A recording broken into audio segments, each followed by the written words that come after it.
we have to create the right vibe, you know, the energy, and everybody at the organization has to feel so privileged to be here. It's no other way.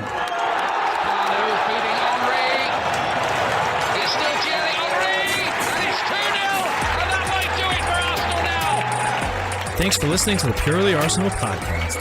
Please follow us on Twitter at Purely Arsenal FP for all the latest Arsenal podcasts.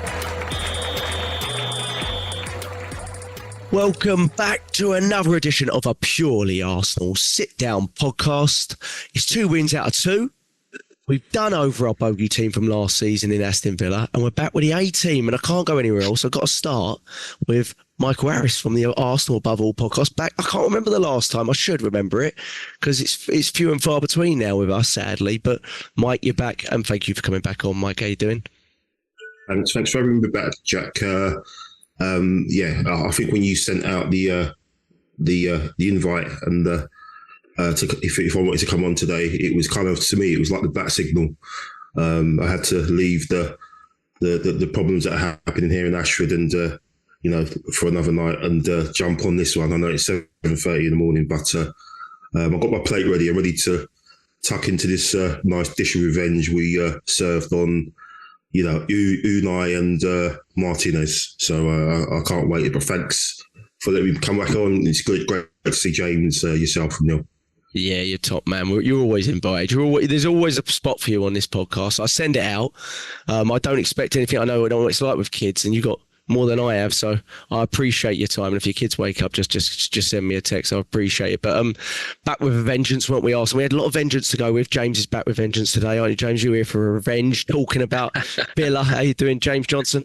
I'm very well, thank you. Yeah, no, it's a great win, and it's great to have a full house with everyone back. Yeah, I'm loving it. Right, waiting to get into it, mate. Yeah, A team, and no one's had more minutes on this podcast than Neil Shah. In fact, on any podcast than Neil Shah, to be honest. He is the William Saliba of the Arsenal Purely Arsenal podcast. Neil, you're back with a bang. What a victory, mate. How you doing? Yeah, I'm good, thanks. Hope you're all right. And Michael, brilliant to see you back. Absolutely fantastic. To have the old guard back, it's amazing. The old guard saluting the new guard that's going to win the quad this season. Come on. Well, come on. I love it. Always optimistic. You got to believe it. You got to believe it. Well, it's been a good start. I mean, 4 goals scored, none conceded. But I tell you what, at Villa, we had a few touchy moments that we'll get to. I think I've got to start with you, Mike. A hugely significant game all week. I've been trying to talk about transfers because I was telling James after the game, because it's taking my mind off basically the dread of leading up to each game, because I get so tetchy and nervous now. And with this one, obviously, your memory of last season is never too far away. They halted our title race in a basically perfect last 5 months of the season. They also beat us earlier in the season in what I thought was a game we should have been out of sight in, to be honest, despite their early goal. And you think about everything, don't you, leading up to this game, Mike? You think about the Unai Emery factor, the Emi Martinez factor. This is his club World Cup final, in my view. He only plays like this alongside Messi. Otherwise, he's going to play big in this. Ollie Watkins, big Arsenal fan. All those things. It's a huge game for them.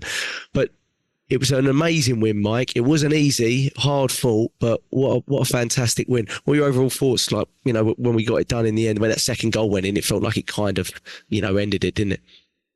Yeah, it was. It was pretty funny, really, to me, because it was pretty much a reverse of what they did to us. The same result. It was the same scoreline, wasn't it? And it pretty much almost happened the same way. 2 late goals. First half, they missed a gilt-edged chance. We missed a gilt-edged chance when Trossard missed that chance against Martinez last season, when we was kind of on top. There's that big chance there. I know you had the other one with Raya, which we'll probably talk about later. But it was, the way it all transpired was almost a reverse of what we kind of suffered at the hands of them. And all I heard, all we heard, was, it's a Unai masterclass, and he's done Arteta again and everything. And today we're all hearing our lucky Arsenal again, and Watkins this and Watkins that and everything. So it's funny, again, the narrative and everything changes when it's us, but when it's something else, it's a masterclass from Unai Emery. And I've got no love for Villa. I've got no love for Villa and their fans for a long time, ever since I've worked at the club. And those fans sang that song about Eduardo when it hadn't, had absolutely nothing to do with them. So for me, I've always had an axe to grind with Villa, especially last season with what they did to us, as you said. And, we can't forget that these guys, in the running, what they did to City, when they went up to City, didn't they? They had a big European game, didn't they? I think before that, and they rested all their players, absolutely rotated the squad, and they got turned over quite, was it 4-1 or 4-0, something like that, James, and they come to ours, I think before, or it was on the back of their European game, and they came fully loaded, and they played the game that they did, and got no love for them. So happy that we turned them over and got that revenge. They tried their account, their social accounts were trying to wind us up in the week. I think they put their European Cup trophy in a tunnel as well. I don't know if you saw that. Saw it as well. Just really petty stuff. So they deserved it. It was great to see the fans, our Arsenal fans. We always treat our players, our former players, well, don't we? And it was great that we were giving maybe Martinez some backing as well after that goal. Best keeper in the world. Best keeper in the world. Shocking. Even Talk Sport, Mike, and they're shocking as well. But other media journalists were saying that leading up to the game. I don't think he's even in the top three. I'm not basing it off this game. I genuinely don't. I don't think he's in the top three goalkeepers. I've always said he's a goalkeeper of moments and not consistency ever since he left Arsenal. Yeah. If a big moment comes along like this and everyone's watching, that's where you got to worry about him. But you watch him away up, West Ham or a lower half team or something like that, he'll throw him into the back of his own net and no one will remember it. And there's absolutely no doubt in my mind that we've gone way up a level with David Raya. Obviously, we're going to get to it, but I think he proved it today. Obviously, it's not one game that you judge it on, but I think he proved it last season. I mean, we're talking about Golden Glove winner here, team of the season. Didn't even play in the first 6 games of the season for us. I mean, it's quite incredible. And he arguably, in our first 2 games, has been our best player, which is crazy to think because, we've been, the better team in both games. But when you look at the moments that David Raya has pulled us through, the Strand Larsen one against Wolves, which could have changed the way things went. And then this one, you have to say it was a turning point, like you just said, Mike. Fantastic summary of what Villa are as well. I mean, I didn't even remember until you mentioned it, the City one. Wow, I was getting livid thinking about it there. Just I remember that frustration there when they dropped half their team and they were going for obviously the Champions League, obviously, which they got to, but they were up against it, weren't they, with Tottenham and Liverpool were, so it wasn't a given that they were there, but they basically chucked that away practically. Let City turn them over, and they come down to ours, and it's the complete reverse. They're just scumbags, and they got deserved yesterday. Goes back to the point of us, City not having any real rivals, and us having 14 London derbies, and then teams like this for some reason that innately hate you, and that's what goes back to the history of clubs as well. City, they don't really have one, do they? They've had 10 years of football, and I just saw the head-to-head with Ipswich, Man City. They're still way behind after winning that one with head-to-head. It's just there you go. It sums it up more than anything, does it? But no, great summary on that. James, got to go to you on the lineup stuff because you are the lineup man. You got the lineup perfectly right. I figured as I'm going to go to you on the lineup, I want to talk to you about Yuri and Timber. I think that's the first player I kind of want to talk about.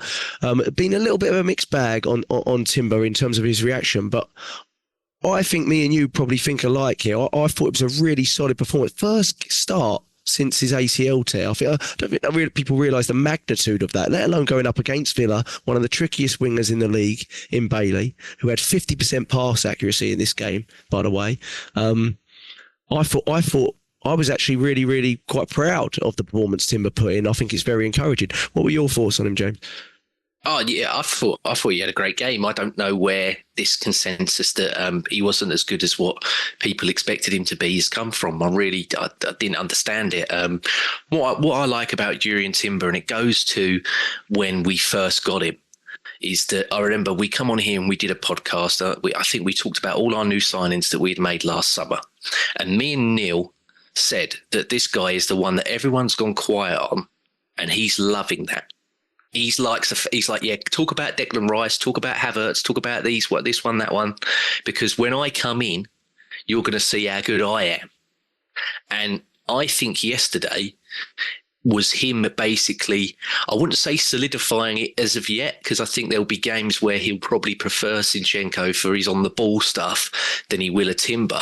But like you said yesterday, when you've got a tricky winger, you want your player that's better in your duels. You want your player that's better 1v1.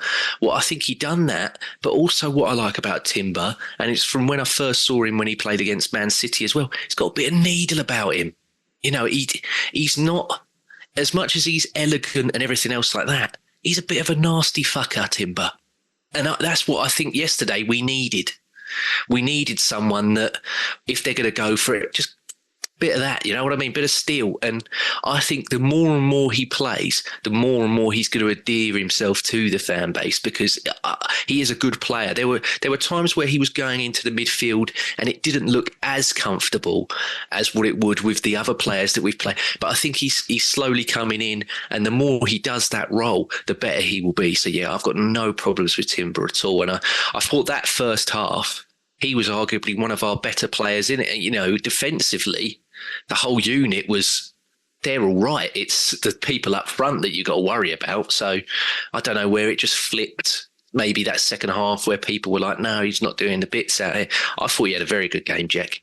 Yeah, it was quite funny to see Zinchenko's livid face on the sidelines when he was just daggers at Arteta. Though, to be honest, I mean, I know you say that about Zinchenko, but obviously we'll talk about him in a second, but we'll talk about Calafiori as well. It's become so much more competitive at that left-back position that I have to go back to it and think, you're really going to struggle here eventually, Zinchenko. I think for home games against, the bottom 6, bottom 7, I could see us maybe starting him, but beyond that, I don't know. I could be wrong on it, but I think his starts are going to be quite limited, despite the fact he started the first game of the season, because I think it was a timing thing more than anything. Timber, we have to be very careful with how many minutes, when he uses those minutes. And obviously, Calafiori's just, fresh off the plane, like Mikel Arteta said, he's going to take a little time.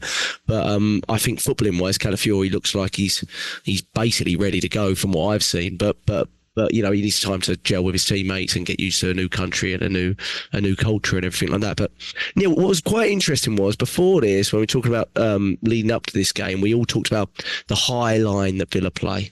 They play a very, very high line, and we've got to start Martinelli, and we did start Martinelli, but they didn't play a high line. And Mikel Arteta alluded to this in his post-match comments. He said that they did something different and we struggled to adapt to it. I'm paraphrasing, but something along those lines. And basically, when you re-watch it, they kind of had like a mid-block where they were kind of very comfortable to keep the ball around their defence, very slow. Emi Martinez basically wasting time from the first minute onwards, very, very, just trying to delay everything.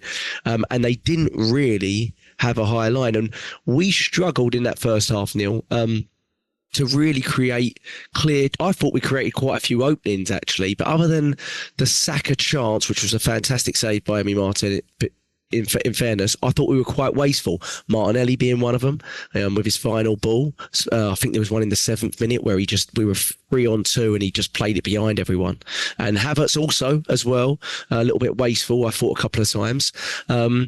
But we struggled a little bit to adapt to that, Neil. I just wonder, is sometimes we come up against these teams that defensively try to figure us out, and we struggle to create clear-cut chances. And I think that goes back to, do we need something more in the attack there, Neil? Yeah, it was definitely their gameplay, wasn't it? You're right, it was a mid-block, and they were just closing all the lines. They weren't allowing anything for our players to feed down the lines. They couldn't find any openings at all, and it was very difficult. And as a fan and maybe as a neutral to watch, it was quite frustrating as well. At one point I was thinking, God, this is quite boring. And I never like to say that about our team, but maybe it's not necessarily our players' fault. It's just the way that Villa had set out. It was a game that I think everyone expected to be quite fast and quite free flowing and quite entertaining, and it turned out to be quite the opposite, didn't it? I thought maybe both teams were a little bit too respectful of each other, a little bit too careful, maybe a bit fearful as well, especially Arsenal, because obviously we've come off two scathing defeats of them, and arguably maybe there's an argument that because of that we lost the title to Man City. So I think that there was that element of fear that they didn't want to make any mistakes. So we were maybe probably being a little bit too cautious, and they definitely were playing this blocking game, and it was difficult. We saved, a couple of chances, and the best one obviously falling to Saka, which was saved quite well by our ex-keeper. Does it beg the question of whether we need someone? It's easy to argue yes when you see this, because when you have a situation where the chances are slightly fewer than you'd like, and a little bit less comfortable than you'd like, and then you get those one or two, and then they're wasted. Then you think that, well, maybe we do need something fresh up front, a little bit different, and maybe a player that's very, very consistent, putting the ball in the net and finishing off good moves, if you like. I worry about Martinelli. I'm not quite sure what's happened to him. James, I loved him from the start. I always thought and said that I think he's got what it takes to become one of the best, if not the best, forwards in the world. And I just don't know. From last season, it seems to have gone downhill for him. Whether it's a confidence issue, whether it's this thing that Trossard comes in and steals the limelight for him, if you like he very much did yesterday, or still for you today, Jack. I don't know, but he's got to. For me, he's become too predictable. He's got the pace, but he just does the same thing every time. And his last ball is just either it's a shot which just doesn't do anything, or he doesn't find the right pass or the right final cross. I'm not quite sure what's happening with him. And then it makes it worse for him when Trossard comes on and scores with his first touch. So it's difficult, isn't it? And everyone's going to look at it and think, right, the next game against Brighton, which again isn't an easy one, Trossard's got to start. He can't be Martinelli. So that's not going to be doing his confidence any good. I don't know what we're going to do. I still will carry on and say what I did last time, and I think it's going to be closer this time round than the last time he podded. He's not going to get anyone unless he sells either Andor, Nketiah and Nelson. You guys will know more than I do. Nelson's probably quite close. I think Nketiah is quite close to the Forest move. If that does happen, then yes, I see someone coming in. But I just want to see a forward. I don't know whether it's going to be an out-and-out striker or like you guys want, a versatile, can play both sides winger. But we just need someone. I think we do need someone fresh. Just maybe be able to unlock games such as these where the opposition are going to just lock us in basically and not give us those lines to channel through. But yeah, I that's how I see it. Yeah, it's a weird one with Martinelli because I think we're all big fans of him, but he's clearly dropped off quite a lot over the course towards the end of last season where Trossard took his place. And I think Trossard rightly can feel a little bit aggrieved that he's kind of gone back to Martinelli, especially after his first two performances. But I just feel sometimes when I watch Martinelli, he kind of repeats the same mistakes over again, whereas I feel Saka really learns from his errors. He's such an intelligent football player, right? And he's often being doubled up upon. But Martinelli, I know a lot's been blamed about sort of the movement on our left half space and, left back and left midfielder constantly changing. But I don't think that's really a great, I know our right functions a bit better, but I don't think it's massively different from when Martinelli was functioning fantastic. I know he had Xhaka beside him and maybe he was getting fed the ball a little bit earlier, but he's still getting in a lot. And he's still being quite wasteful with it when he gets in, And I saw this even in pre-season, to be honest, and it's kind of just followed into the season. It just flowed in. I mean, Mike, what do you think of Martinelli? Do you think it's a confidence thing? Or do you think it's now too long to really think of it like that? Because now it's really dragging. Is a goal and an assist or something like that going to change things for him? I think it's a combination of a number of factors, like Neil touched on. I think it is confidence. I think he's probably caught in between two stools now of, being scared to lose possession, maybe trying to be a little bit safer. The way that we've changed as a system, I think when he really cooked with Zinchenko and Xhaka, we were more transitional team. We were more, you see some of the early goals that we scored in that first half of that season. A lot of those goals came from us, winning the ball on transition and hitting teams on the break. We're not that team now. We're more possession-based team, and we keep the ball and we try and recycle it. So he's not got that space to operate in. You kind of like need a kind of different type of winger, someone who is a bit more can actually beat people one-on-one with a bit of skill rather than pushing the ball and running into space, because he hasn't got that space. We saw that yesterday. There's a couple of times when he ran with the ball and he actually ran it out of play because the space literally wasn't there. So you could actually see it, the evidence of that. And I also think he kind of played yesterday like his best mate had left school. Basically, his best mate has gone abroad, and that's it. He's not going to see him again because obviously we know Vieira's gone on loan, and we know how linked those two are. It's the system. It's Vieira as well. I think there's a number of factors there that has just get into him, and it's a shame really because you can see it in his face. He's not enjoying his football at the moment, and I think now he's kind of played himself out of the team before Trossard did what he did. And I think now that what Trossard's done, I think that's it. I think he's just literally going to be a kind of an impact sub now, I think. But it will come because I think it will come, hopefully. We've got to have faith with him. There's a lot of games to play. So I'm sure he'll be fine. But I think maybe getting out of the team is going to maybe stoke the fire a bit. So when he comes on, he knows he's got to try and deliver when he's got a 20-minute cameo. So we'll see. Perfect sub against tired legs in a way, so I don't think it's a bad thing. And certainly at home games like next week, you're more likely to face teams that Brighton not being one of them, but generally that are going to sit a little deeper and things like that. So it might play into the fact that we're sort of the out and out pace merchant is not as necessary, where you really want someone that's sort of there and clinical in the right place at the right time. But James, two things I want to talk about in the first half. One was the support from our players, when Saliba goes down, and McGinn's a little scumbag, and he always has been. But he really, he barely make him wait, and he goes there. He knows what he's doing. He's kicking the ball. But I loved what Ben White did there, because that really reminded me. I think Neil tweeted about it. The sort of the vibe of the Invincibles, where you're sort of all supporting each other. And what's good about White is he does it in a way that's not completely silly. Do you know what I mean? He's not going up to him and chucking an elbow in his face or something like that. It's calm. It's calculated. He knows what he's doing, but he knows he can get away with it a lot of the time. But it's immediate.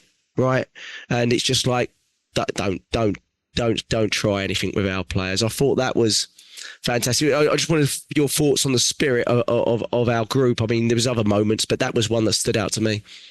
Yeah, what I love about him as well is when it was all getting, big argy-bargies and everything else like that. They've got some big boys in there as well, but he's one of the first ones in. And he's right, there's Rice and everybody else that's trying to get Saliba away. But Ben White's like still right in the focal point of it, just like, if it kicks off, he's like, I'm ready. It's hilarious how much he just backs himself as well as backing the team. He's got to have something about him. Luckily we never get to a stage where it is scraps at football anymore, and you don't get your Kieran Dyer, Lee Bowyer moment where they're fighting each other. But it'd be interesting to see if it did get to that level, because he must be able to throw hands, because the way he backs himself, you can't be like that unless you're semi sort of got something about you, because it just ruins the facade. Or you're absolutely loopy. It could be either. It could be either. I've seen him where he's been on holiday and he's got tubs of that snuff stuff. So there's got to be something about him. You know what I mean? Like that stuff can't be good for you. So yeah, he's got to be a bit slightly mental. But I loved it. That's just what he does. He is an elite level footballer, but on top of that, he's an elite level wind-up merchant as well. So, yeah. If he played for someone else, you'd hate him. But when he's on your team, you absolutely love him. So, yeah, I can't complain about what Benjamin does there at all. And the other one that I wanted to ask you before I go to Neil with the David Raya stuff, which I'm sure Neil would love to talk about because it might be the save of the season already, to be honest. But was the first, obviously the Ollie Watkins chance in the first half. What were your thoughts on Gabriel? What were your thoughts on that incident? He's pinged into it from Saliba, by the way. It's an interesting incident. What were your thoughts? Should it have been a foul? What were your thoughts on it? No, I think I can understand why he wants it, but I think Rodgers yesterday for Villa, and he's been a good player since he was at Middlesbrough.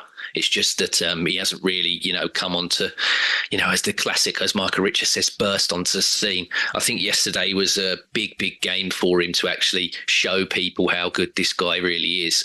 And I think it was just a case of he wanted it more than Gabriel in that instance.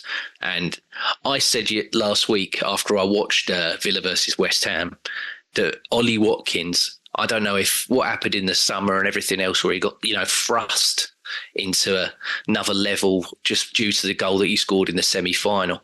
I don't know if he's got a hangover from that or what have you. He did not look himself at all last week.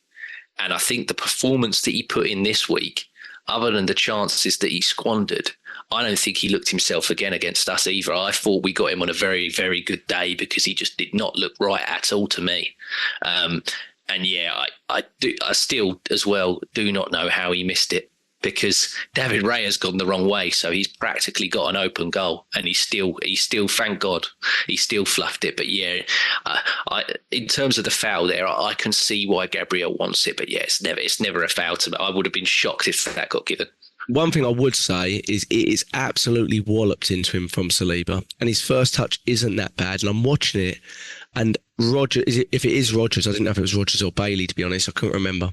But they absolutely close him down within an instant. And I'm watching it again. I'm like, obviously trying to find the fault in what Gabriel does, and it is, it's obviously his fault, but it's really hard to see where he could, other than just boot it out of play, which obviously we don't do that anymore.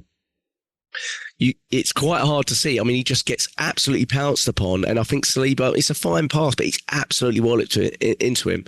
But they had those, they were trying to do that, where they were just having little moments in that first half, even though I thought we were dominant. We had about 60% possession, where they transitioned on us, and Rodgers was a big factor in that, because he was just unbelievable at driving through the midfield, wasn't he?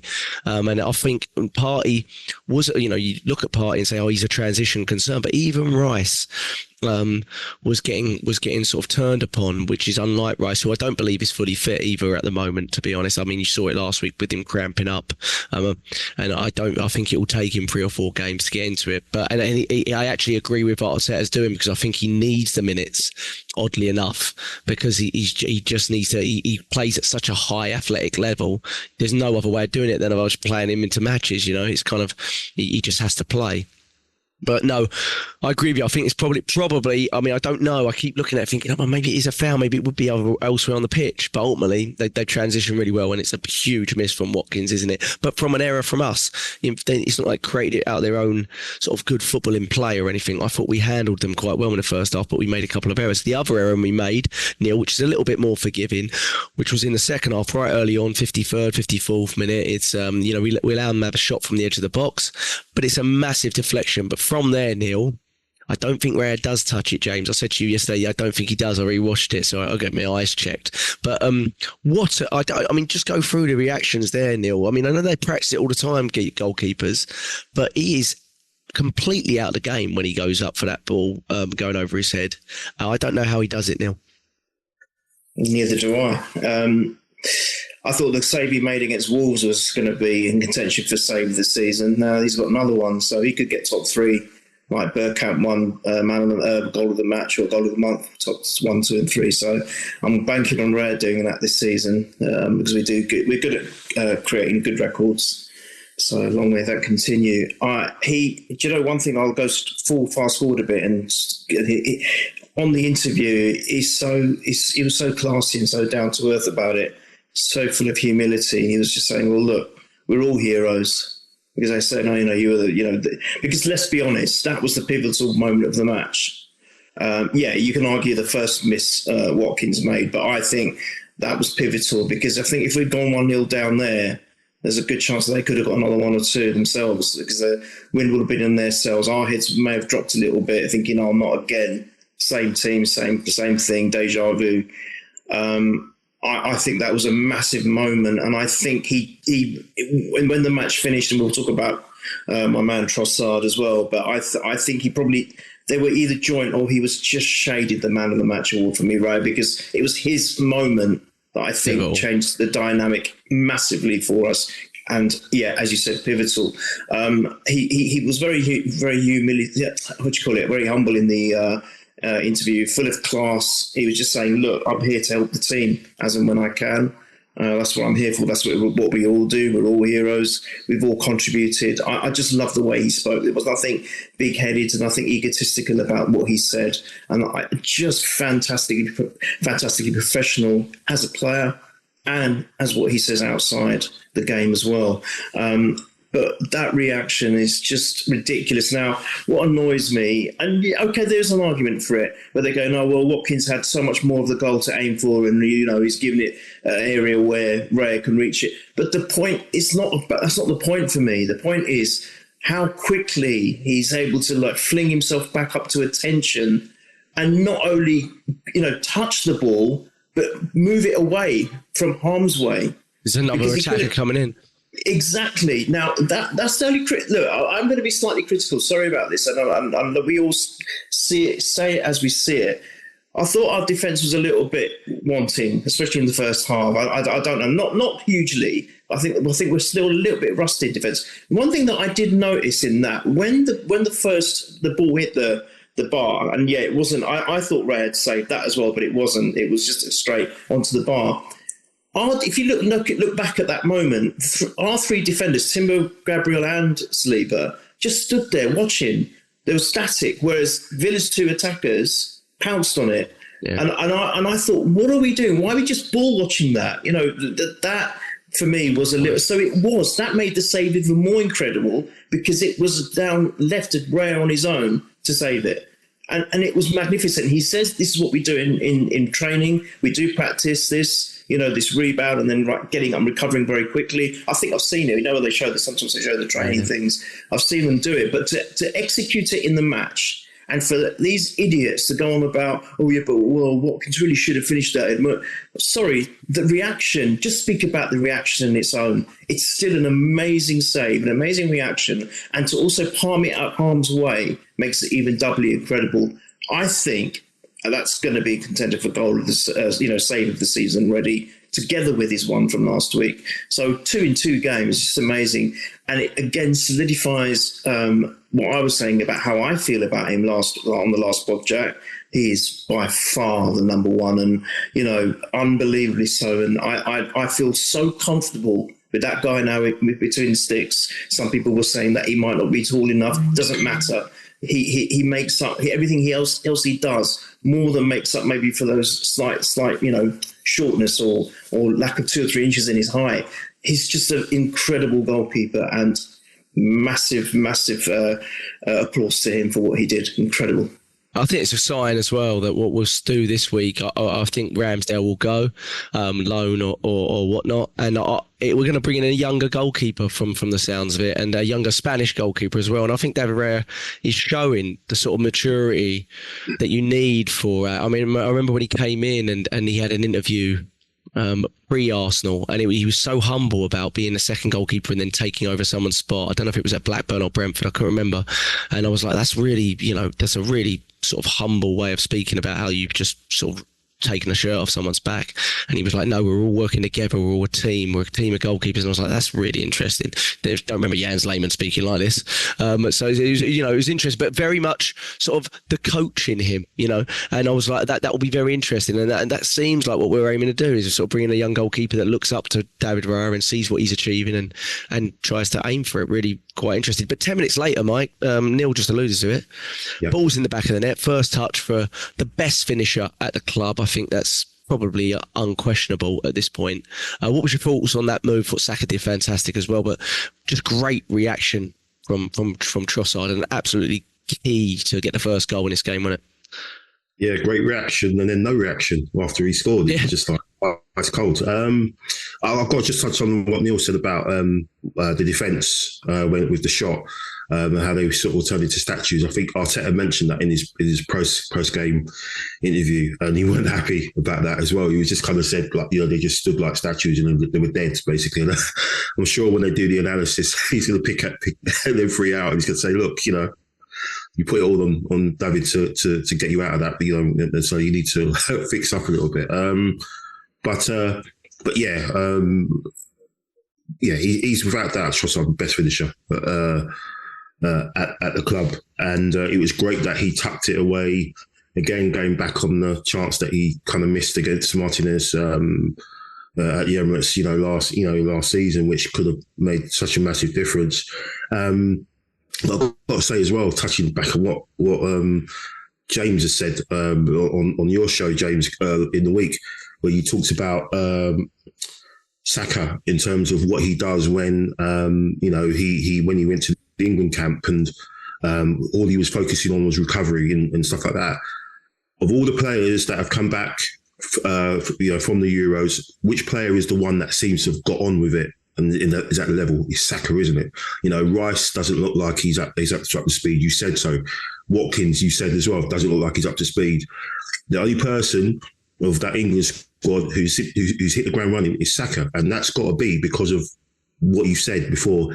This guy takes his career seriously, and again, numbers. He's got another assist. I mean, it was just a great moment, great timing as well of the goal. It really took the wind out of their sails. I think people are talking about the celebration, and straight away you could see, the way he was trying to get egged on by the players to celebrate, do something. You could see that what was going on. It didn't take long to twig. He's a bit miffed there. He knows he should be starting, because I think he had a good pre-season. I think we all kind of were surprised that Martinelli got the shout last week against Wolves. I know he played in the game against Lyon, didn't he, Martinelli? So it was kind of the same team going into that. But I kind of thought Trossard had a good pre-season and that he would have started, and obviously he felt that as well. And what he said afterwards, Neil was saying that as well. When he said that Sky were trying to get some sort of negative out of him, negative comment out of him about him not starting and what have you, and he dealt with it really, really well. With what he said, but I think he's basically taken that spot. He'll be starting. Obviously, it's against his old team next week, and I think he'll be up for it. But it was just again, it was that right hand side again, wasn't it? That's where it came from. That triangle of it's not even a triangle anymore, isn't it? Because Partey was involved in it. Odegaard, Ben White, and Saka. And I thought for a moment the ball had gone out, when Saka cut it back, and I was like half celebrating and then saying to my other half, like, oh my God, this could be another Newcastle again. It looks like he's the ball's gone out, and they showed it and it was on the line. And I said, well, don't you dare disallow this. That ball's in. And it was a great finish and a great moment for him. And hopefully, they said as well, didn't they, that to Arteta, Trossard is going to be knocking on your door on Monday morning as well, chatting about that. And I was thinking maybe Saliba should be in there as well and just slap down another 10-year contract or something to make sure that he's not going anywhere either. But no, great moment for Trossard, and he was, what a cameo. That's 20 minutes was unreal. But no, fantastic finish, and well deserved, man. Really, really well deserved. And I hope he kind of kicks on from there, because he looks like he's got a bit between his teeth. Because again, it was just great words from him yesterday after the game. He was really humble. Again, that humbleness as well, which Neil touched on with David Raya. It seems like it's through the whole squad. They know what the objectives are, and they know they're going to do it together as a team. Not just some individuals. It's going to be a team effort. Oh, sorry, sorry, guys. Mikel Arteta and Trossard really nipped it in the bud when the media were trying to sort of create a problem from his celebrations or his reaction. And Mikel Arteta spoke fantastically well, and Trossard did as well. I saw the media trying to bait him 2, 3, 4 times, and he wasn't having any of it. He was just like, no, it's a team game. Of course, I want to play, etc. And and there you go. And there is no more talk of it, which is fantastic. But no, he was fantastic. I agree. I think he'll start next week. And then after that, I think we really started to play. I think we, and I guess look, it's all positive. I thought it was fantastic, but 9 shots, 4 on target. I think majority of their expected goals was from the 2 chances we've talked about. I don't really recall anything. Rodgers had one that just went wide. I remember one in the first half that Raya somehow fantastically well. It was like a cross-come shot from the left, and I was like, I don't know how he's grabbed hold of that.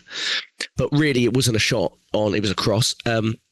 Most of their chances came from those two moments, which one I regard as a complete error, and the other one, I have to say, it was just very, very fortunate the way the ball ended up towards them, and so in that sense, I still feel we were quite dominant in the play. The concern, I would say, is the amount we create for the dominance that we have. And, if this went the other way and one of those two chances went in, let's say like Newcastle, like you mentioned, Mike, which obviously we know there was a big controversy over that last season, I'd worry, would we be able to come back from that with the amount of chances we were creating in that game? Obviously, we've got things from the bench and stuff like that, but maybe the argument is, well, with Trossard's performance, it isn't, but do we have enough changes from the bench when Gabriel Jesus can't be relied upon, he's injured again? We definitely feel that factor of, we're a little short there, like Mikel Arteta said. We're a little short in the attacking third to be able to make 1, 2, 3 changes to really start to change things up fully in the attack. I mean, for example, City scored 96 goals last season, right? We I think it was 96. We scored 91, 92, something like that. And then they've just gone and got the 2 highest expected assist makers from La Liga and brought them back to their team. One of them was their player a year ago in Gundogan. Somehow he's free. For us, if we bid for him from Barcelona, it's 40 million. But for Man City, he's free because Pep Guardiola still got shares in Barcelona, apparently. And the other player in Savio, let's be honest, they didn't pay a penny for him.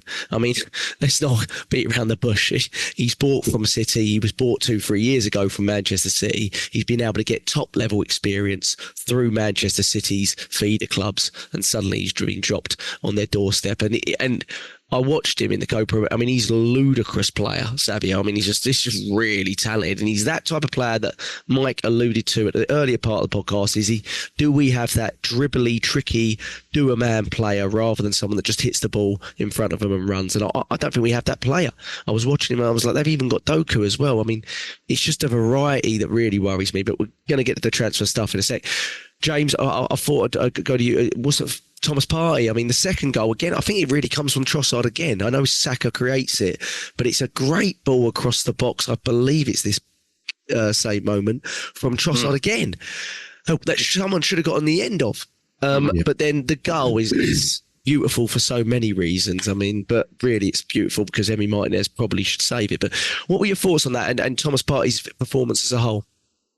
Yeah, so I think in possession, Thomas Partey, much like the Lyon game in the pre-season, I know it's completely different because obviously the Premier League is such a higher level than the obviously playing against what is an all right French team. They've been going through a transition for a few years now, Lyon. But yeah, I think in possession he still shows you glimpses of the Thomas Partey of old. He's one of the few that can thread a ball through an Ivan needle. He can produce moments of magic with his shots and everything else that he has from outside the box. But I think out of possession, there's still that glaring weakness of his mobility now.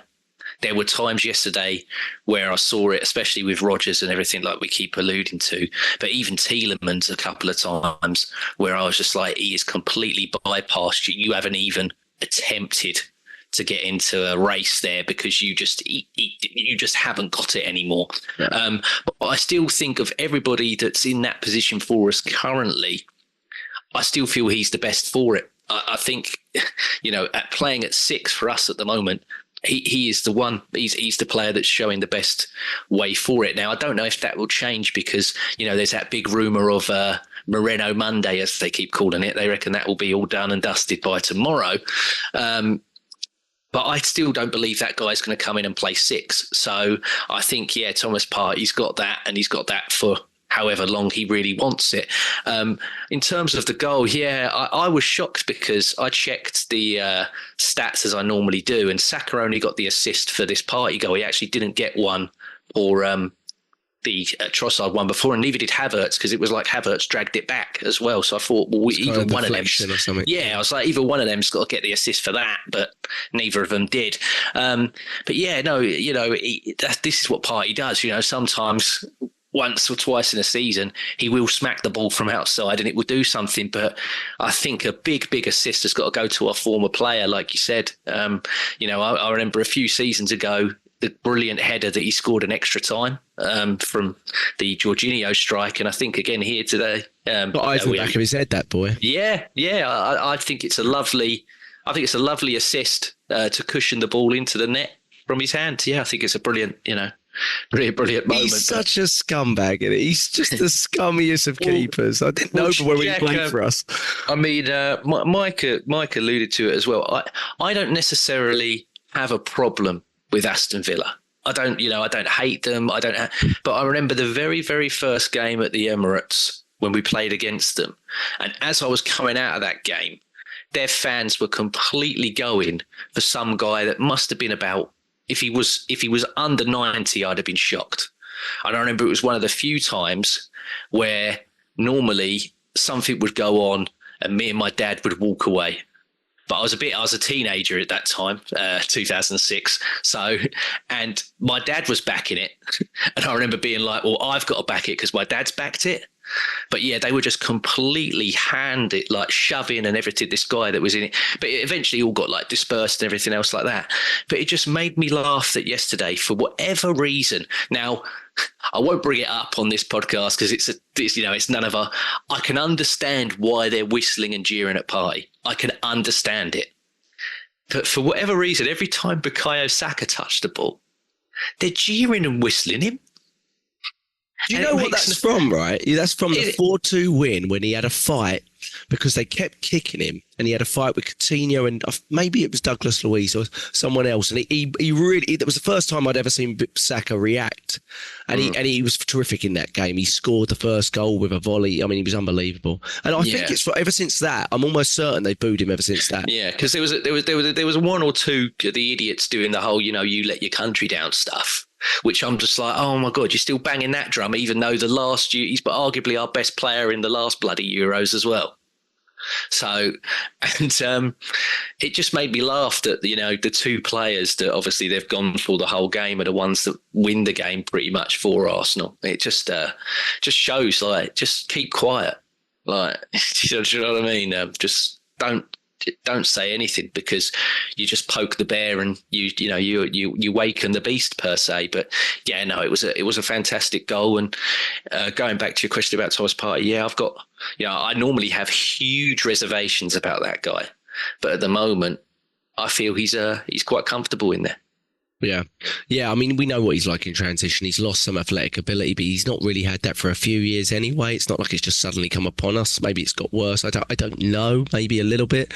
But, what we might see, obviously, I don't think we'll see Mourinho in the six, but we certainly might see Rice going back there, especially if we start to invert Timber or maybe even play Timber at times from the right and things like that. I think that could happen at times, especially as, we're seeing Thomas Partey now, but let's be honest, physically he's not reliable. He's just like Gabriel Jesus, so it's great to see him and playing, and the way he distributes the ball when he does it right is fantastic, But what you're seeing is not something when it gets into the nitty gritty of the season and 3 games a week that we can really rely upon across the course of the season, or at least evidence suggests that's not really there and it's not really existing, is it? So I mean he's not here, but I thought it was Anthony made a great point in the WhatsApp group where he was just like, oh, Thomas Partey's had a good run of 2 or 3 games. He's like, well, that means his hamstring's going to pop against Brighton, doesn't it? So we all know it's coming. It's just dealing with it when it does. But play him while he's fit, because nothing you do to mitigate it, build him through it. Nothing. It doesn't make a difference. He's like Tommy Yasu in that sense. Just if you need him and he's fit, play him, because management and all that, it doesn't matter. Look what we did against we managed him. We played him for the last 10 minutes against Man City. We scored. We won 1-0. He was out for another 3 months. It didn't make a difference, did it? If you played him for 7 minutes, it doesn't make a difference. So just I think what he's doing right now is fine. If you need him and you want to play him, and play him for 90 if you need to, and that's what you do. Neil, Timber looked like he lost his legs at 70, bless him. I mean, he literally was exhausted. I thought he just looks absolutely exhausted. We brought Calafiori on, but to be honest, at 1-0, I was not confident, but I really felt we started to play. at that point, and you know, the game opened up a little bit. Obviously, they start to push a little bit more, and Trossard, you know, really made everything click in the attack, and you know, some great chances after that. We should have really won by more at that point. I mean, Odegaard, huge miss again. It's fantastic from Trossard and Rice, I think, who created it. You know, Odegaard, he's never going to score at Villa Park. I mean, let's just face it. I mean, just ridiculous. There's a chances that he misses there, but Neil, fantastic. The one other player I do want to touch on, I thought William Saliba was fantastic. I mean, the defensive run he makes on, is it Ramsey, to how he gets back for it. But not just that. I mean, I just thought his overall play in this game, and on the ball, off the ball, defensively, I was fantastic. And that's what's really great. When one's a little dodgy, like last week, Saliba, the other one, and they're such a team, aren't they, as a partnership? And it works. It works perfectly, Neil. That's what they're all about. They're a part of a solid. They're probably the most solid and reliable partnership that we've got. We've got a few in our team, but they're the ones that stand out for me. Absolutely right. I think last week it was Saliba was a little bit found wanting, which you don't expect him to be, and Gabriel stepped up, and then I think it's a bit of a role reversal for this game. And you know, like I said, I found them a little bit rusty maybe in the first half, more so. I want to now just congratulate them, because it wasn't just Saliba and what he did with that run to stop. Again, there's a world-class tackle, by the way. Unbelievable. I mean, it's just like mental. But it was, for the second goal, it was actually Gabriel that started that move. He was the one that found Odegaard running behind the defenders. That was a pinpoint ball to him. So, you know, although Gabriel may have made a couple of mistakes, you know, he made up for it with that. He started that move for the second goal for me. I think it's very, very, how can you say, comforting for us fans to know that we've got two probably of the best centre-backs, I think, in the league. And if one is slightly off song, the other one's going to compensate and make up for it. And I think Saliba is just that run for me epitomised everything about him. He's always got this mentality and this attitude that he will not be beaten.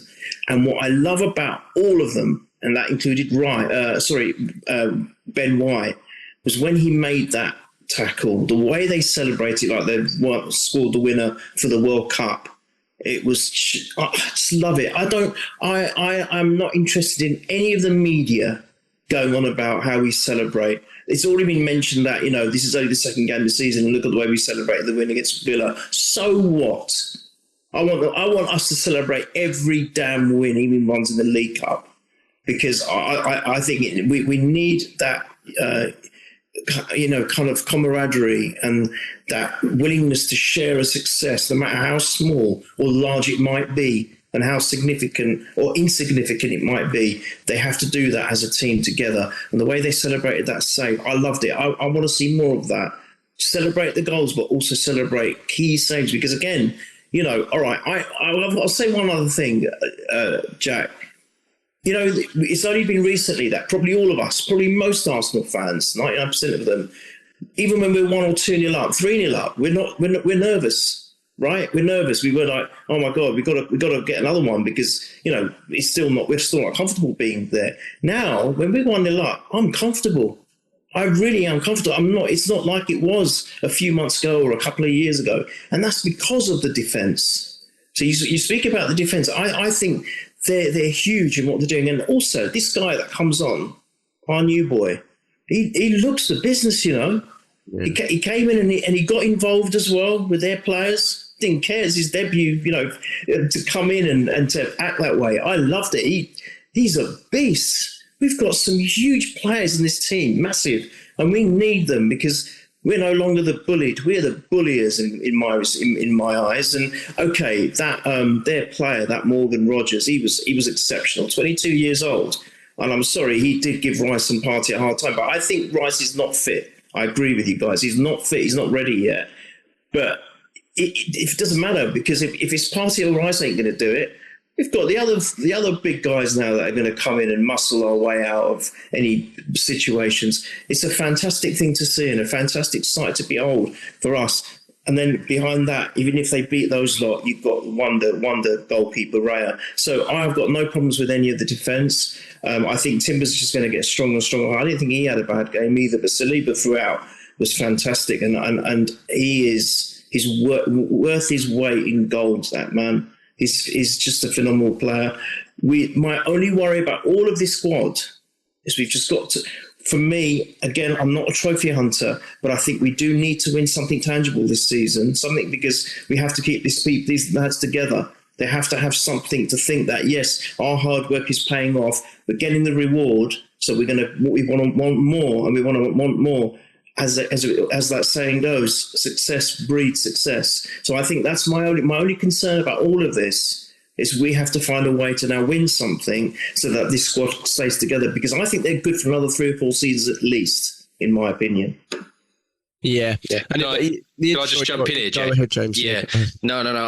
I think what Neil said there, as always, it's a great point in that it's the very first time in a long time that you've got a back line there that you do feel genuinely comfortable with. And you make a good point there as well on the height and the presence, Neil, as well, because, Moreno that we're looking at, he's another one that's 6'2", so he's another big body in there and everything else. And it's so refreshing. Like the old day, the only difference is that the old days and those teams, we've seen it, they've got the titles, they've got the accolades, but they're the first side in God knows how many years of an Arsenal team that, for me, if you want to play football, we'll out-football you, and if you want to have it as well, we'll smash you up. So it's up to you. You choose. You pick, when you're in the tunnel and they're looking at each other, they're like, you decide, because if you want a football game, then we'll just absolutely beautiful football you. And if you want to fight, like I said a minute ago, we'll smash you up. And that's just what we've always wanted. I understand the departure that we went from having a physical team into like intricate tippy-tappy play, but I always knew, and as much as I loved Arsenal, I knew that would not work in the Premier League. It just wouldn't happen. People go on about Guardiola in the way that they still had, they had Fernandinho, they had big boys, and the guy that they've got up front now is one of the biggest of all the boys that you can get, because he knows you cannot do 5'8" technicians in the Premier League. You just can't do it. And I think the balance that we've got now defensively is superb, but I think you're going to touch on it in a minute, so I'll hold myself and wait before you go into the next one. Can I just say before you carry on, Jack? I think this is the thing. We know firsthand. Liverpool went through it for 2-3 seasons, didn't they? We now know firsthand that to win this league, we have to be perfect. So Man City has started again. They're actually surprising me. I thought, when are they going to lose their fire? That Cyborg's got another hat trick, second game in. I mean, so they're going to do it again, aren't they? They're going to be like a machine. So the only way that we can win this league is to be perfect. That's it. There's no other way of looking at it. And to be perfect, we're going to need that depth in the squad. Which, guys, you're going to obviously now take over with your transfer talk. But I honestly, we cannot falter. And it's so nice to see a save by Raya that is so pivotal, because it's moments like that could potentially win the title. I know it might not seem it now, this early on in the season, but if we do go in and win it, and we win it by 1 point, you'll look back and think, well, if he hadn't made that save, it could have been a different story, and we could have lost again by 1 or 2 points. So it's massive that we have to be perfect. And I never thought I'd say that in football, because I always thought, even when you say, I think the most you can lose is maybe 3 or 4 or 5 games in a season and still have the capacity to win it. I think this season, maximum 2 or 3 losses. We need to be perfect this season to stop that juggernaut. Yeah, sorry, Jack. Just want to jump in. Neil's absolutely right. You've got to look at it and say that City have not lost the title race. And you might sound funny and you think, yeah, well, Liverpool. But no, Liverpool weren't in the title race with City. Liverpool, by the time that COVID came around, Liverpool had lost 1 game. And I think they won, was it 26? And City, so it wasn't effectively a title race. Liverpool only needed just like 1 or 2 wins, I think, once to get everything resumed. It wasn't like they were in the last 10 stretch and City were 3 points behind them, all like they've been with us.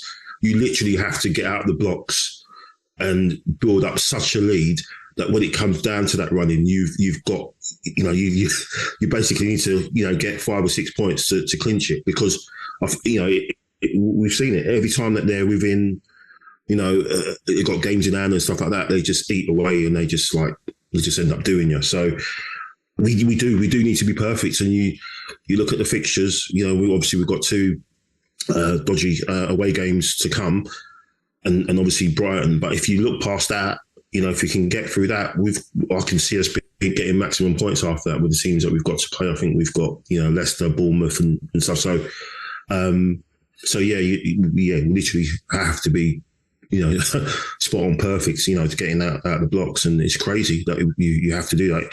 You're looking at you've got to get 95 points. You probably got to put on the board and say, look, that's what we've got to aim for. It's insane, but that's what inflated sponsorships and stuff can do for you. You build yourself into a super team, and no jeopardy. I mean, I've got a good friend who's a City fan, and still thinking about last night, and I can't think what it's like watching a City game when there's just no jeopardy. There's nothing on the game where you just know, all right, we go 1-0 down against it, we'll win this 4-1, and look what happened. And it's only when you play Real Madrid maybe, or us, that you think, we could maybe, every other game you think, it's all right, we're not going to lose. We'll get a point maybe, but we're not going to lose. We go to Anfield or whatever. It's not football, is it? It's just sucked the whole soul out of it. Club entirely. But anyway, sorry. No, absolutely. Yeah, it has. And it's created this level where you look at people looking at last season as some fans looking at last season as some sort of failure and things like that. And it's just insane to me. I'm just like, oh God, crying out loud, but this is what we're dealing with. This is the level of side and sort of, ownership and things like that. And, we're dealing with. So that's what we've got to do. But we've got to talk about, fantastic win, brilliant win. Could have gone either way. I think we deserve to win. I think this is one of those ones. We all look a little bit, I do now, at XG, because I think it, over the course of the years, has kind of shown, despite the fact last year our XG was actually the superior, and we, of course, the one year it is, we finished second. But generally speaking, the team that finishes top of that tends to win the league, don't they? Especially XG difference from. And we obviously, I think Villa created 1.8, but I just think it was one of those games that was an exception yesterday. I don't think we were fantastic, but I think we were a better team, and I think we made 2 errors, and that created huge chances for them. But overall, when you look at the chances we created on the openings we had, especially after the first goal as well, I think we did deserve to win the game, but again, fantastic to keep a clean sheet and fantastic to win it quite comfortably in the end in the scoreline, because it's arguably, definitely one of the hardest places for us to go in a season. So I think there's been a little pause on your end. This little 5-second pause that we get air hold on. There we go. We're coming back, I think. Okay, boys. Sorry, there was a little pause there, but I think we're coming back. Sorry for the pause. That's that Zoom pause that we're getting. Transfer window. James, I'll start with you. Going to go to all of you. Got 2 or 3 questions I want to ask each of you. I figure the best way to do this is ask it one at a time around, and we'll do a little loop. 4 days, 5 days left in the transfer window. It closes Friday. Mike, I'll ask you at the end if you're doing anything for your podcast, and see what you're doing, because if something happens, I expect we'll all want to do something, won't we? But James, do we get an attacker in, and who? That's the question. First question. Okay, name wise, we're setting ourselves up for a failure. We do it all the time. Well, I'll go back to what we did in the summer. Position-wise, not too bad. Name-wise, I've had a stinker. So I don't think I could called these players anyway. I don't think I could be more in the mud in terms of names than I've been all summer. So name-wise, I think it's going to be very difficult, Jack, to pluck one out for you. But I do believe we're going to do it. And just quick, if I can, sorry, I don't want to steal the thunder from everybody else. What Neil said, again, about 10 or so minutes ago, about the defence celebrating the tackle from Saliba, the Raya save, etc., that's because they love to keep clean sheets. Now, they're probably on bonuses for them, so that plays into it.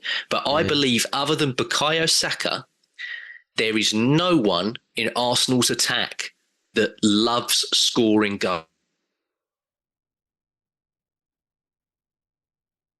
That loves to score goals because there was, again, we spoke about it just after the game. We talked about how hard Kai Havertz works. I thought, again, in terms of especially second half, the pressing game from him and everything else, the hustle and the bustle. But he's a number 9. He's a centre forward. I don't want to go, my centre forward. Well, I want to talk about how, did you see that? See that one he smashed into the top bins? Did you see this one that, I don't want to talk about how hard he's working. That's just the bare minute. When you play for Arsenal, when you're the highest paid player, your minimum expectation is that you work bloody hard, And I just really hope that we find somebody that, even if he's a winger and not necessarily a centre forward, I just hope we find someone that bloody loves to score goals, because that's what we need. I agree with you. Fingers crossed. You didn't give me a name, I noticed. But mind you, in your original podcast, you... Go on then. Kudos. I'll put my... that's what I was just about to say. I'll say Kudos, yeah. I'm still on the Kudos train. Mike, do you have a name? I know Neil might not. I'll ask Neil definitely if we get an attacker in. But do you have a name? Do you think we will do it? Because we might not do it. We might. He said we're short, and we might not do it. But I think again in his press conference they mentioned Jesus, and they said, what's his circumstances? Is it they don't know? They can have an MRI. They can see whether it's going to be weeks or longer. And then he said something about availability. The key things going into this is availability. It is almost like he said that in bold, almost, if you could say it, because I think that's key now, and especially with Jesus, we know he's got such great ability, hasn't he, in terms of different things, but that availability seems to be the one that always seems to. Very little pause. And it's putting pressure on us now, because obviously it looks like Eddie's going. Reece Nelson still got that time, that window now. He's got a 5-day window to get that hamstring injury, Jack, which you've predicted, which I'm sure it's going to drop. So that's going to be breaking news. It's coming. Transfer deadline day, breaking news. Reece Nelson hamstring pull, remains an Arsenal player until January at least. But I think the Jesus thing maybe has pushed us, or pushed him to say, well, look, whoever we had on the long list or the short list, we've got to try and trigger something now. And I think, Kudus, West Ham have been spending money like they're Chelsea at the moment, and getting players in like they're Chelsea at the moment. So I think something maybe needs to go there that way. Something needs to go out possibly, and maybe it is Kudus. I don't know. I think they mentioned about his transfer release clause. I don't know what that is at the moment now, but maybe him. He ticks all the boxes. Premier League proven. We almost got him last season as well. Ajax tried to help us out. So maybe him, or maybe one of the Brighton wingers possibly. Could be Pedro, could be Adingra, could be Matoma. It could be one of those three, or maybe because we've obviously got a good relationship with them as well. So I think something will happen now. And it's mainly, again, because if Eddie goes out the door, then are we going to go through the rest of the season with Jesus not sure that he's going to be available, and then Havertz, and then maybe do we put Trossard as that false nine, which he did well when he played there last season. There was a spoke running games where he did play as a false nine. I think he in the Champions League as well. I think he might have scored. I can't remember who it was against, but I think someone like Kudus or someone from Brighton, I think, will be the ones. Obviously, we know that me and James are on Gorka's FC, Yorker's FC. But I think that's that train's gone, and I think we're just gonna be all in on Isaac FC in the summer. But that's another pod, isn't it? Yeah, exactly. I think Kudus at this point is the most realistic but still far out their dream. I think you make a great point on it. I think there's a chance it's a player within the league, and if it's going to be within the league, West Ham and Brighton are two clubs to look at, I think. So yeah, I agree on that. I think that, the Odegaard one with his such low wage and he's not starting, it feels like something could be off there, because he looks like a player that probably still should be starting for them. But I would say the dream, the one from left field would be us. Remember we did the live transfer deadline day show, and who did we get on the release clause? Yeah, I think we could run it back if we get Nico Williams, if we do it again. Yeah, I think we've got to do it again. I think that's. Was it like buses? You wait for a bus, for the 18 to come along, and then on Friday probably be another one. I was talking about Nico Williams being an Arsenal player, who triggered the release clause and caused pure head loss in La Liga again. That'd be great. I will leave work at that, because I think deadline is while I'm working. I will leave work at that point and go home to just do a podcast, even if it means you're losing the job. That is incredible. I mean, that would be quite incredible. I have to say, with everything that's gone on in the summer. But the one thing we do mention is Fabio Vieira's left. I mean, that came out of left field, really. We thought it might happen, but there was no link, and he's out on loan. And I think that could indicate that Reece Nelson is going to be a difficult one to remove in a way, because they're not the same position, but they're right side area, and we know how difficult it is to move Reece Nelson out. I mean, he's 24. He loves being at Arsenal, doesn't he? I think he just loves it. He's been there since he was a newborn, and he loves it. He doesn't want to leave unless we find a club for him that's walking distance from the training ground. I don't think he's going anywhere, Reece Nelson, to be honest. I mean, I've never seen a happier player to play 3 minutes every couple of months. He's just. I would be that happy, but. You can clearly tell, I can't believe I'm doing this for 120 grand a week. When am I on again? He just loves it. He loves it, absolutely loves it. So I don't think, no chance selling him. I think Eddie will go. What do you think, Neil? I know you don't want to talk about an attacker, or names. You don't like to talk about. No, Ramsdale, though, you think we'll loan him? Will we sell him? It looks like a loan, but we don't want to loan without an obligation. But I get the feeling that might be tricky. I think it'll be a loan, guys. I think it would be a loan to get it done and get it out the door. It might be a little bit easier to loan, because I'm guessing there's more red tape when it's actually a sale, and then obviously you have all the negotiations with the fee and all the rest of it. So I think a loan might be more viable at this point. But then you never know. We might do another last minute sale. You're talking about purchases, but we might do a couple of last minute sales. You never know. We might get rid of Ramsdale and Nketiah and Nelson all in one go, one fell swoop. Who knows? And then we'll get a world-class forward in and supplies all of us. But I think that would be a loan if you really push me to ask. I think that's the position of the number two. We will need that no matter what happens. I think you can't not have anyone to stand by. Not only for the fact that even if Raya is fully fit and he doesn't want to miss any game, he's going to have to rest at some point with the number of games we've got upcoming. We just have to find that number two for the League Cup games and things like that. We got to give him a rest somewhere. So that's important. I also think, I just wanted to say, if Jesus was a player that was always fit, didn't suffer any injuries, I still think we need a forward. Because he's not getting the numbers. He's not doing the numbers. Like James, I think, said a few minutes ago, that he needs someone that wants to come in and score goals. And he's not the man. And unfortunately, I thought Martinelli would be that man. In fact, Havertz has proven to be everything I wanted Martinelli to be fair, especially certainly in this calendar year. And we can't just rely on, as forwards, just Havertz and Saka. We need another one. For games like the Villa game, for example, to unlock. I know we did it, got there eventually, but we would have probably felt more comfortable if we had someone that we knew that's going to bang in. Like I remember the olden days with Wright, guaranteed more or less he's going to get a goal.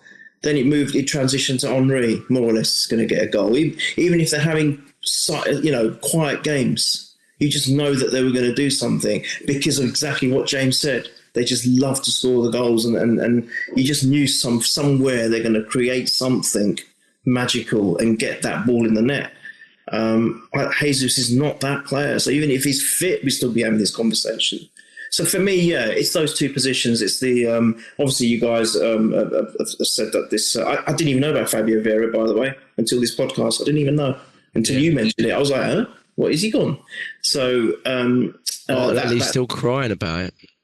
Yeah, that Mikel's namesake, I think is literally done, isn't it? It'll probably be announced. I thought it would be announced before the match yesterday, but it looks like it's going to be done, tomorrow or whenever it is. So for me, an attacker, forward, whatever position he might be in, versatile or out and out striker, don't care. Just need someone there. I've always liked that Mitoma. I would love him.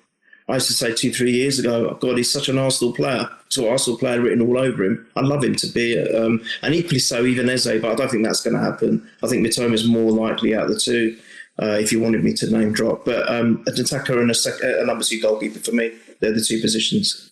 Do we think Kivior's going to leave, boys? Is he going to leave? Does he leave a short? You think he's going to? Do you think he'll leave on a loan, or can we get a fee on that? Because I feel like it might. Do we need to let him go on? I feel like we should be able to push for an obligation at least, because there's he's not a big wage. He should have a decent fee. What do you think? I think it'll be pretty much. That's how it is pretty much these days. Loan with obligation, I think, tacked on. Yeah, pretty much. And if we get the Eddie sale, I mean, we should say, if we get the Eddie sale, I think Edu deserves a little bit of props at that point, because we'll end up hitting around 90 to 100 million sales at that point with all the little bits and bobs, Tino 1 million here and all that sort of stuff. And I don't think I personally did not expect these fees for Eddie and Smith Rowe. Even the optimist in me was like, 15, 20 sort of talking, especially the wage some of these players are on. So especially Eddie. So that if we can get Eddie over the line, I'm not convinced yet, because Arteta spoke about him again and said, he's our player. He loved the win today. And I was like, if you don't book this taxi, mate, I don't care where it's to either. Just have him circling clubs. But Odom Wingy. Just have him going around on. Eddie, I've given you the go ahead, babe. I don't want to leave. No, you're going, yeah. Just that would be good. So obviously we've got to get Eddie out. We've got to get Eddie out in order for us to believe this attack is going to happen, haven't we? Sorry, James, did you want to say something? Yeah, I was going to say that 2 or 3 Januaries ago, West Ham offered us 25 million for Eddie Nketiah, and we never took it. And this was back when even I was, fangirling over the guy. But I said, you have to take that money, because you're never going to get offered it again. Well, you've got a proposal now, which is 27.5 million, that goes up to 30. You are not going to get that ever again. You've actually got clubs here that are desperate. They're just desperate for a forward, and they're willing to offer you 27.5 million for Eddie, regardless of what happens with, when Jesus gets a scan.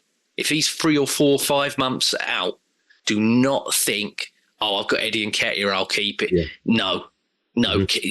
Sell while the stock is high, get the money in and get yourself.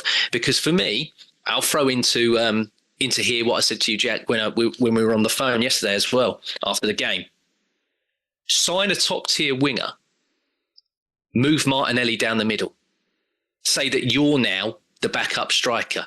So Havertz will obviously, if we're not going to get a clinical, ideally, God, would I love Gyökeres? Of course I would. But I think he's going to go for a winger instead of an actual centre forward. So if that's the case, I would now, instead of bringing, Keon Edwards from the academy or whatever, he could come in, he could be amazing. So I don't want to completely cast him away. However, I feel now Martinelli's not going to start on that left-hand side, especially if we buy somebody.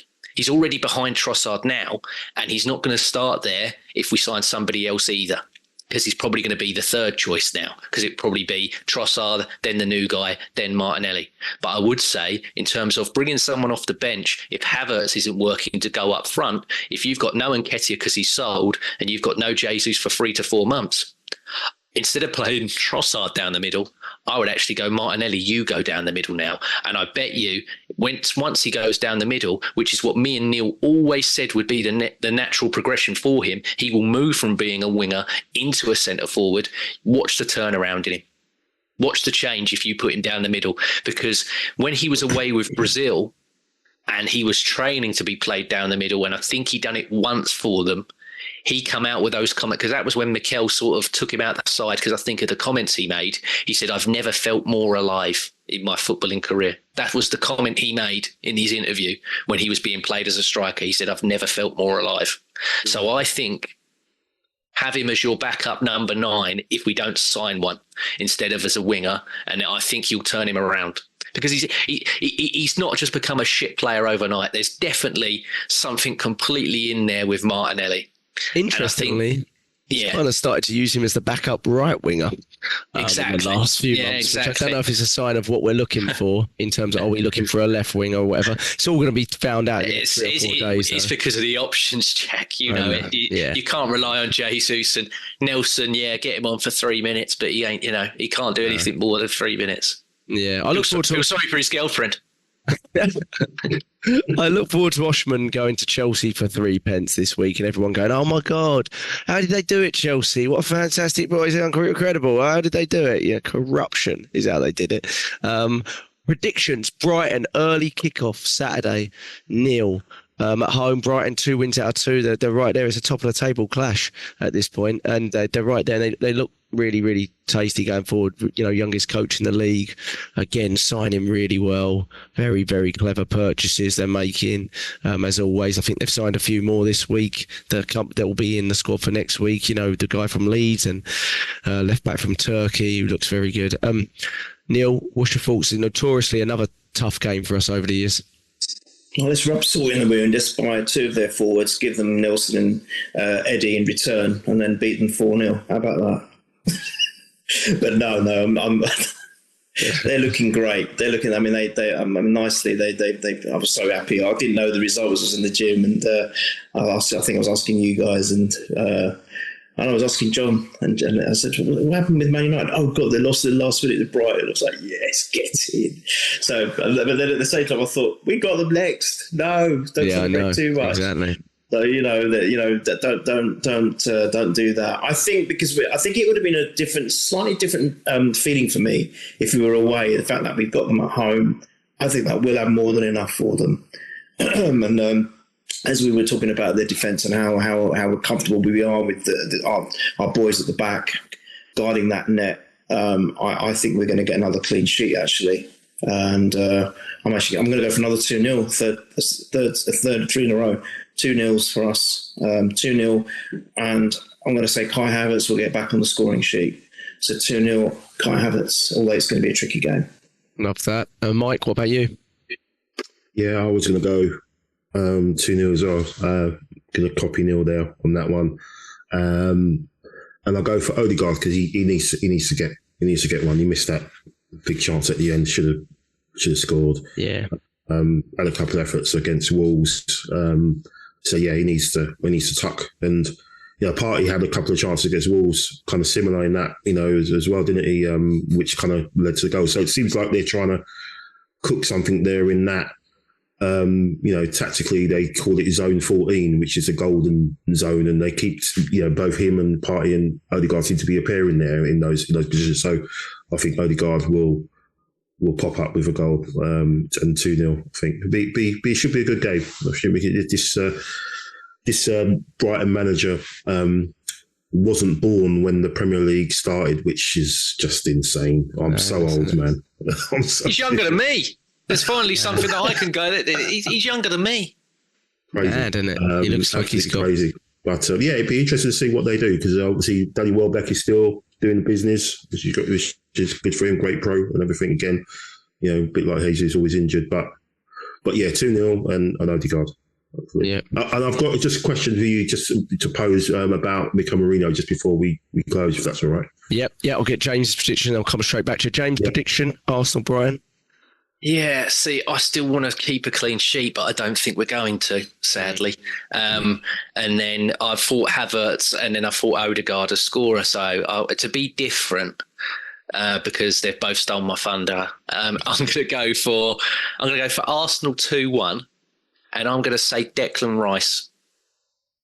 Declan Rice. I'll go 2-1 as well. I'll back Declan Rice. Yeah, like that. I'll go 2-1 as well, as that was what I had in my head. But I'll go Odegaard, like Mike, for the first goal scorer. Basically because I want him to score first. Yeah, he needs to, doesn't he? He needs to. Yeah, we need him to get his G's and A's back up. Mike, what's your question on Marino? Just an interesting thing, because obviously we're looking at him coming in as a left 8, and there's debate about him possibly playing as the 6, possibly, and I think I was just trying to work out, apart from Jorginho, Gabriel was an Arteta signing, wasn't he? Yes, right. First one of the first, yeah. And Jesus as well. I think every other player that Arteta has bought has played in a position different to what we would have initially assumed that they would play in. So Trossard's played in a different position to where we thought. Rice has played in a different position to where we thought he was going to play. Initially started as 6, then he went to left 8, and now he's kind of there. Odegaard, we weren't really sure where he was going to play, but he's kind of got this position on the right hand side, whereas before he was on the other side, wasn't he? Partey was a key one. We thought, okay, this guy's a boxer, but all of a sudden he turned him into this 6, and we were saying he can't play there, but that's his position now. So it's almost like you can even go as far back to Xhaka, who wasn't his player, but he was the defensive midfielder, changed him into that left 8. So it's almost like every player that he brings in, he kind of has another position in mind for them. So that's why I wouldn't be surprised if he kind of saw the attributes for that Mourinho has got, and think that he is a more mobile, more destructive number 6 than Partey. Maybe the progressive passes aren't quite there, but he has got in his locker. He does do that higher up the pitch. So I'm just putting it out there. I just think that's an interesting thing where all the signings, well, not all of them, some of the signings that he's made, he has put players in different positions or moulded them into a different position than we kind of thought, especially Rice and Partey. We've seen his evidence that, but no, I just wanted to put it out there. Yeah. Yes, it's a good point, because if anyone knows, it's the person that's got the same name. We signed Mikel Arteta, and he was a number 10 for Everton that was scoring free kicks, scoring penalties, and he come in and he become a number 6. Yeah. We thought we were signing him because sadly, that summer, old Cesc the Snake Fabregas left, and he got repurposed and did quite well for it. Okay, he had a lot of injuries towards the end of his Arsenal career, but you make a great point, Mike. If he repurposed this guy as something else, then credit to him. It's a fantastic bit of business. Yeah, you can never rule anything out with Mikel. You never can. So no, I think ultimately we're expecting to see a combination of Rice, Marino, Odegaard, aren't we? But yeah, you're right. The formula and how it functions. But I do expect that he's signing this player for quite a hefty fee, considering 1 year left and his age and all that sort of stuff, because he sees him starting a lot of minutes, But I'm excited to get him in. I know it's dragged, like all our transfers do. They drag and drag it, which is making this a week quite interesting, isn't it? Because I know we did the Thomas Partey thing, but it's either the release clause of someone or it's the second tier rotational option. I don't think there's anything in between. It's a release clause. There's 3: Williams, Kudus, Gutierrez. Those are the only 3 release clauses that we've been linked to that I can think of. And or it's one of those sort of secondary rotational options. I think the third part is don't get anyone in. As long as it's one of those 2, I'll be like, okay, that's fine. I can make sense of it. Not doing anything, I think, leaves us quite short no matter who leaves. Oh, it's criminal, mate, to not sign anybody. Yeah, and also because it was probably all of our top 2 needs at the start of summer. I mean, I don't think a lot of us said get a left back in at the start of summer as one of your top needs, maybe top 3 or 4. But so that's the issue too, James. Yeah, but I agree with. So go on, Mike. Jack did say he did call the defensive signing. He does it every summer. He does it without doubt. You watch next year, it'll be Hato or someone like that from Ajax. He'll bring another. So we're 17 left centre backs we're going to have. It's going to be. I mean, you can't complain about it when you watch us defend, but you just know it's happening. You have to set aside 50 mil for defensive fetish, and it's just that's where he's at. But it's you got to love him. He's doing fantastic with it. But sorry, James, you want to say something before we head up? Yeah, no. I just echo what we said earlier in that even if Eddie is kept, I hope he isn't, but even if he is, if Nelson's kept, and if Jesus is like, oh, it's not as bad as we thought, you still need to sign somebody. Regardless of all of those factors, you still need to sign. Yeah. Because again, like I said, you're just not clinical there. Yeah. Everyone that you've got other than Bukayo Saka is not clinical. So, yeah, you need to get it done. Yeah, absolutely. Boys, it's been an absolute pleasure. Sorry for overrun, Mike. If your kids are still asleep, thank them all. We appreciate your lengthy time. And Arsenal above all, I don't know, I haven't checked, but did you do a post-match podcast? I haven't listened to anything since the game. I've just been looking at Twitter. No, do one tonight, and it'll be out tonight. Me and Dan will just have a quick chat about it. And it's been going well. It's been enjoying doing that, and obviously having certain poaching a couple of your stars. There's no obligations to buy yet. We're still negotiating with James and Neil, but we're still trying to negotiate your contract for your debut as well on there. So we'll sort it out. I'll come in as a pay as you play. Well, Calstrom. Yeah, I do have a little bit of a back issue like him, actually, so it works out. Right, it's been a pleasure. Neil, James, you as well. It's finally to have us all back together again. Hopefully, it's a good omen, as the season leads on, so keep our fingers crossed. But pleasure. We're at Purely Arsenal FP on Twitter. We're on YouTube at Purely Arsenal above all, also on YouTube. Subscribe to both of us. I need to nick some of Mike's subscribers on there. That's what I need to do. I'm going to message them and find them. But subscribe to us, obviously, Arsenal above all, also on Twitter as well. Any comments you got for us? I love the comments. Neil's really good at getting back to them on YouTube. Appreciate it. No ads currently, nothing like that. Anyone listening, follow us on YouTube, subscribe there. We appreciate it. And keep your faith. Up the Arsenal. Brighton next week. Come on, the boys. Let's go.